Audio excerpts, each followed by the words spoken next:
Welcome inside TD Garden, everybody. My name is Mike PETRAGLIA, joined once again by good old friend JOSUE PAVON. Good old friend, huh? All right. You are a good old friend. I got to tell you that. We got a lot of good old friends behind us here on the court. A very celebratory mood after the Boston Celtics took care of business here, 134-106 over the Charlotte Hornets. The Celtics' fourth straight win. This is the Garden Report, powered by CLNS Media and RXBar.com. Go to RXBar.com and use our promo code CLNS for 25% off your first purchase and free shipping.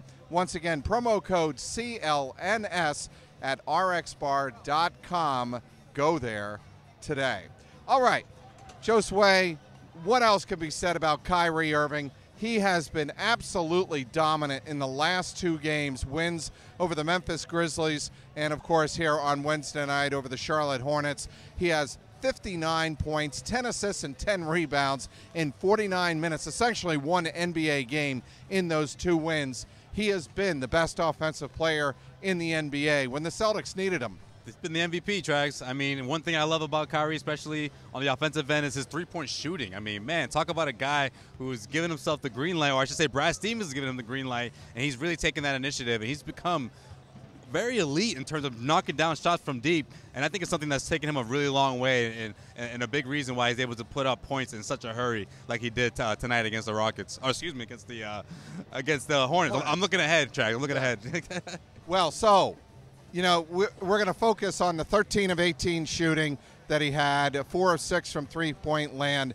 But the very first play of the game Wednesday night here against Charlotte, it was a play that really stood out to me. KYRIE IRVING drives the lane in the opening play, off the opening tip, and finds a slashing Aaron Baines cutting to the basket for an easy basket. That really, to me, set up the tempo and set up the offensive mood for the Celtics for the rest of the night. Yeah, definitely got the crowd into it right away. You know, you saw Baines put up a couple other shots as well. Other guys got involved. Jaylen Brown eventually got involved as well in the second half. And I think a lot of that has to do with KYRIE IRVING, you know, being able to find his teammates. And then also the fact that, let's face it, sometimes his offense is contagious, you know? I mean, no question. Obviously, the most points we've seen the Celtics team score, and we can't say it had, you know, little to do with what KYRIE IRVING was doing. You know, you see guys really find their rhythm once they see KYRIE get going, and it really is, it was just way too much for Charlotte tonight, despite one heck of a first half from Kemba Walker, which of course kept the game relatively close until that huge third quarter where the Celtics blew things out of the water, blew the Hornets out of the water.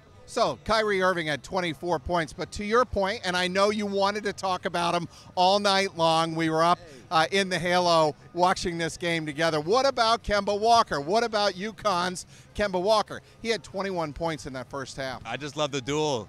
Trags, it was a great mano-a-mano duel in the first half. There aren't a lot of point guards that could really give it to KYRIE the way we saw Kemba do it. And credit to him for his defense as well. I mean, granted, KYRIE IRVING, I mean, in the game, you know how it is, Trags. Superior offense, typically top superior defense. But, you know, because we saw a lot of those huge shots that he gave it to him right in his face. However, Kemba held his own, and he did the same thing on the offensive end. And I think Kemba Walker is just one of those guys that's just like, he's been doing this for so long, being one of these elite point guard scorers that often gets overlooked. I mean, he did make the All-Star team, but that was because of, you know, so many injuries that happened, right, you know, going into it those last few weeks. But, yeah, I just want to give him credit, man. Just give him a shout-out. You know, Trags was like, yeah, of course, we'll talk KYRIE. I was like, wait a minute. What about Kemba? Kemba put one hell of a game together. His third quarter wasn't as good as the first half, but, man, what a duel between those two. Okay, you speak of the third quarter. If you watch one highlight from this game Wednesday night against Charlotte, watch what KYRIE IRVING did to Kemba Walker early, I guess, first 3 minutes of the third quarter. He put about 100 pump fakes on Kemba Walker before spinning around as the shot clock was expiring and putting a teardrop of a 15-footer over Kemba Walker and right through the basket. Unbelievable stuff, man. You know, we talk about throughout the season how many times we say, oh, man, KYRIE IRVING puts that ball on a string and handles it like no one else in the NBA, but you also got to give him credit for those little iffy, you know, in-between moves that he does. Right. Up and down, the pump fakes, the fact that it's pretty much, I can't think of a spot that's sort of like a cold spot for KYRIE IRVING, you know what I mean? Not right now. It's just, it's unbelievable. It's incredible offense, incredible efficiency. I mean, I can't say enough about that. You know, we don't see We rarely see Kyrie Irving shoot poorly, you know, percentage-wise, and tonight was no difference. But yeah, man, one heck of a third quarter. He poured in 10 more points. The Celtics as a team scored, well, I believe, 34, 35 points in that third quarter, and they 36-20, I believe they outscored. 36-20, exactly. Yeah, there was a plus 16 in that third quarter, and by the time that happens, both benches, you know, cleared out, and it was garbage time, and we saw Gino tonight. And we did with about 2 minutes to go. Understand this. Kyrie Irving tonight, 13 of 18, 4 of 6 from three-point land, as you mentioned, 34 points in 3 quarters of play. Now, look, last year it was a great story with Isaiah Thomas, but I thought Bob Cousy, to Bill Doyle of the Worcester Telegram and Gazette earlier in the week, had an interesting point. Isaiah Thomas is a sensational player, was a tremendous player here for 3+ seasons in a Boston uniform, did special things in the playoffs last year. Nobody will dispute that. But what Kyrie is able to do off the ball, are we watching one of the best guards ever in a half season of play that's played with the Boston Celtics? I think we are, Trags. You know, I think you can make a case. Throw Rondo in there, too. You can make a strong case. You know, we saw what Rondo did. Was that 2011, 2012 season? I'm assuming the one you're alluding to. You're right. Incredible season. Of course, 2 completely different players, but for someone who impacts the offense the way Kyrie Irving does, I think he may get the nod, a slight nod here, especially, you know, as years go on and we look back on those 2 seasons in particular and those 2 individuals. I think what Kyrie's doing right now is something that, you know, we've never seen, I mean, or at least I haven't seen from a point guard on this Boston Celtics team for this organization. You know, it's been unbelievable, incredible. We've been spoiled. No question. We've been spoiled. We've seen some epic performances. We've seen some epic battles, and we've seen a lot of resilience from this team. And I think a lot of that has to do with his leadership as well. I think that his leadership goes a really long way with this squad. I think all these guys truly believe in him. I think that he knows how to rally these guys up.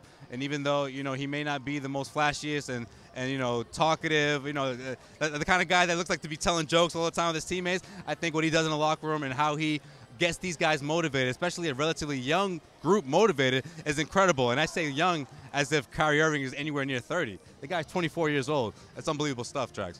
Now we understand why Danny Ainge was so fired up and so inspired and motivated to trade for Kyrie Irving late in the summer, and it's certainly right now paying dividends. Kyrie Irving said during the All-Star break, Josue, I got to find a way to motivate and get this team restarted.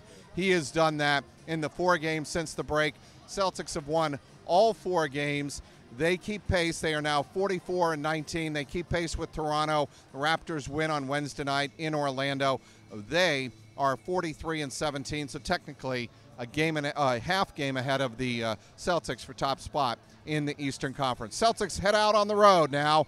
A big game in Houston on Saturday night as the Rockets will be looking for revenge, something Brad Stevens pointed out after the game. He knows that his team is going into a hornet's nest, no pun intended, on Saturday night in Houston. The 2 other road games should be, you know, fairly winnable, at least one of them. Chicago on Monday night. Then they have to play at Minnesota on Thursday night before returning here on March 11th against the Indiana Pacers. That'll wrap it up for this edition of the Garden Report. Again, the final 134-106. The Celtics beat the Charlotte Hornets. This Garden Report has been powered by CLNS Media and RXBar.com. Go to RXBar.com. Use the promo code CLNS for 25% off your first purchase and free shipping. That's at RXBar.com/CLNS. He is Josue Pavone. Good to see you again, my man. I am Mike Petraglia, the Garden Report for CLNS Media.